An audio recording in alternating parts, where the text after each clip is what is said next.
জান্নাতের সবচেয়ে নিচের মানুষকে আল্লাহ কি দেবেন? দুনিয়ার সবচেয়ে বড় রাজার রাজত্বের 10 গুণ। আর যখন সে লজ্জায় বলবে এটুকুই যথেষ্ট, তখন আল্লাহ হেসে বলবেন আরও 10 গুণ দিলাম। হাদিস শুনলে অবাক হয়ে যাবেন। শেষ পর্যন্ত দেখুন। আসসালামু আলাইকুম ওয়ারহমাতুল্লাহ। হাদিসে এসেছে, সব শেষে যে ব্যক্তি জাহান্নাম থেকে বের হয়ে জান্নাতে প্রবেশ করবে, সে হবে জান্নাতের সবচেয়ে নিচের মানুষ। আল্লাহ তাকে জিজ্ঞেস করবেন, তুমি কি জান্নাতে যেতে চাও? সে বলবে, হ্যাঁ ইয়া আল্লাহ। আল্লাহ বলবেন, তাহলে তোমার ইচ্ছা কি? তুমি কি চাও?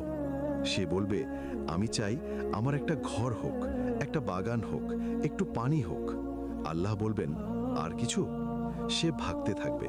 তারপর বলবে, ইয়া আল্লাহ, আমি চাই দুনিয়ার সবচেয়ে বড় রাজার রাজত্বের মতো। আল্লাহ বলবেন, তোমাকে দেওয়া হলো। শুধু তাই না, তার সাথে আরো